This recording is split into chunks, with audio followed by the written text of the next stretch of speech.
Hi friends, అందరు బాగున్నారా? Village పటాస్కు like చేయండి, షేర్ చేయండి, సబ్స్క్రైబర్ చేయండి, బెల్ లైక్ కొట్టండి ఫ్రెండ్స్. మార్కండేయ గురించి ఒకటి చెప్తా ఫ్రెండ్స్. మార్కండేయ పుట్టక ముందుకు వాళ్ళ తల్లిదండ్రులు ఋషులాట. అయితే వాళ్ళు ఎప్పటికీ శివుని పూజ చేసేదట. శివుని పూజ చేసి వాళ్ళకు సగం ఏజ్ బారైంది, పిల్ల లేదు, జల్ల లేదు, ఆస్తి అంతస్తులు బాగానే ఉన్నాయి.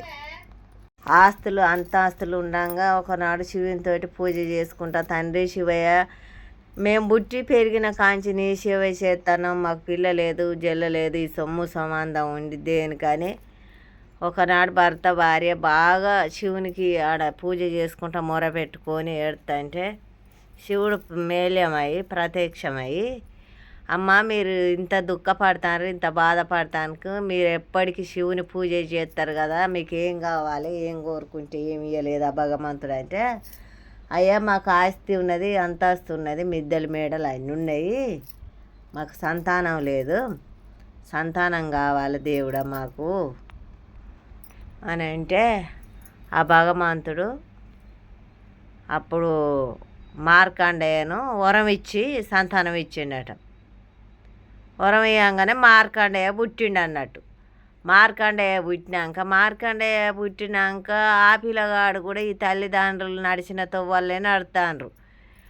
ఇంత 5 ఏళ్ళు 6 ఏళ్ళ పిల్లగాడు అయిన కాంచి మళ్ళీ ఈయన శివుని పూజలే చేస్తాడట. మార్కండేయ కూడా శివుని పూజలే చేస్తంటే ఆ భగవంతుడు శివుడే ఆయనకు పుట్టినప్పుడు ఈయన ఆయుసు 16 సంవత్సరాలే అని ఆ భగవంతుడే దీవెనార్తి పెట్టిండట.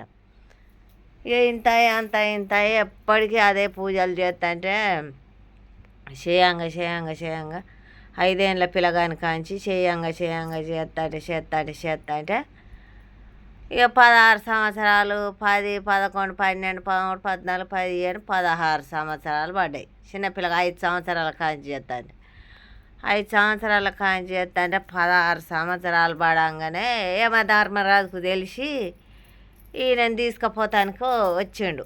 మార్కండేయను తీసుకుపోతానికి వస్తే, నీ ఆవుసు కూడింది, నేను తీసుకుపోయటానికి వచ్చిన ఆయన వరాన పుట్టిన వరకుమారుడా మార్కండేయ అని యమధర్మరాజు వచ్చి అంటే, నా శివయ్య నా ఎమ్మటి ఉన్నన్ని రోజులు నువ్వు నన్ను ఏమీ చేయలేవు అని అన్నాడట. మార్కండేయ యమధర్మరాజుని అన్నాడట, నా శివుడు నా ఎమ్మటి ఉన్నన్ని రోజులు నువ్వు నన్ను ఏమి చేయలేవు అని అన్నాడట. ఇంత లేవు, నన్నే ఎదిరిస్తావా అని మన యమధర్మరాజుకు కోపం వచ్చిందట. యమధర్మరాజు కోపం వచ్చి ఆయన చేతిలో ఉన్న యమపాశం ఇసిరిండట. ఇసిరేవారికే ఈ యమపాశం పోయి మార్కండేయకు ఒక్కనికి బయలేదట, శివునికి మార్కండేయకు పడ్డదట పాశం పోయి. అప్పుడు శివుడు కన్నెర్ర చేసి, నా భక్తుని నేను ఉండంగా ఏం చేయలేవని అన్నాడు. అన్నా కూడా నువ్వు యమపాశం విసిరినావు, ఆయనకు పడ్డది నాకు పడ్డది అని అప్పుడు శివుని కోపం వచ్చి ఎమ్మడి పడ్డాడట శివుడు యమధర్మరాజు ఎమ్మడి పడి ఉరక ఈయన ఆయన ఉరక కథం మన చేతుల శూలంతో ఉరికించుకొని శూలం గుచ్చిండట.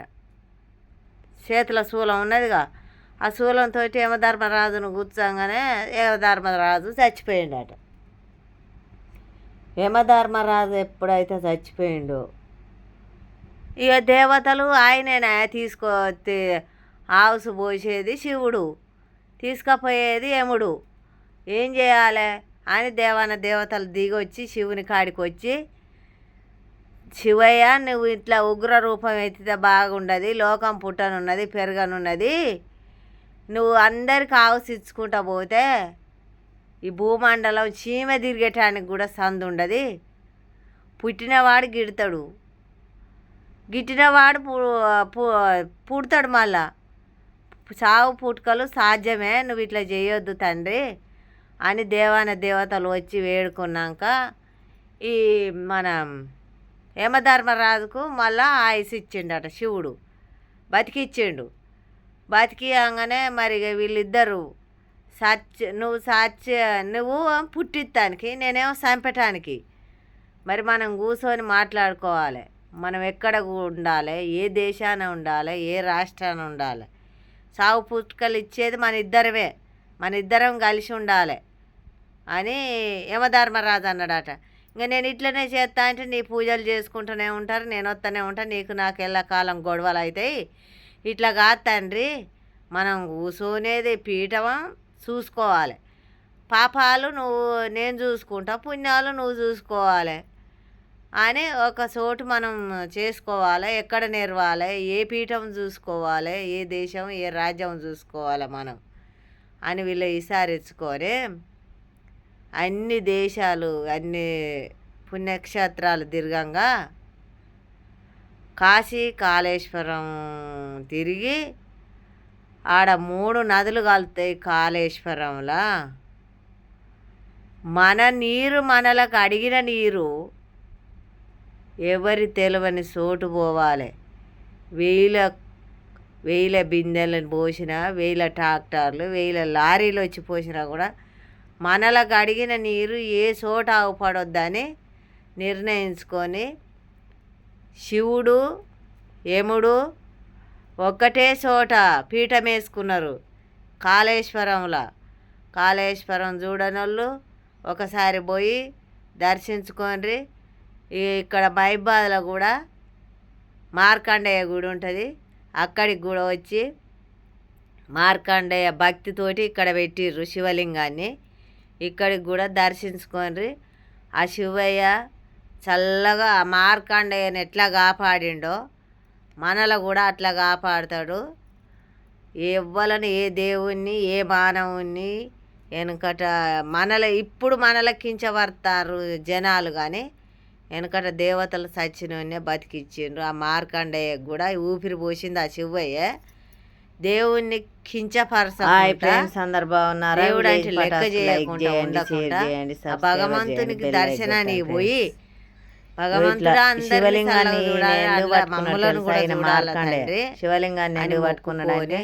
మీ చల్లని దీవెనలు మార్కండేయ పరమ భక్తుడు శివాలయాన్ని అయితే యమధర్మరాజు ఆయన కాలం కూడి యమధర్మరాజు వచ్చి తీసుకుపోతా పోయినా నా బండగట్టి ప్రతి ఒక్క దేవుని కాడికి పోయినా కూడా శివుడు అడ్డపడ్డాడు.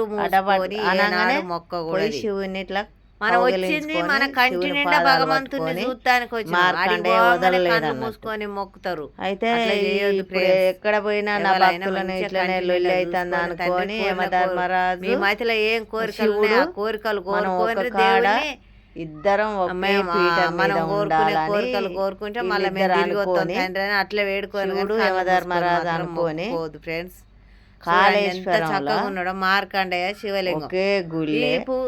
ఇక్కడనే చూడండి యమపాశం వేసిన ఇద్దరికి పడి ఉన్నది. బాయ్.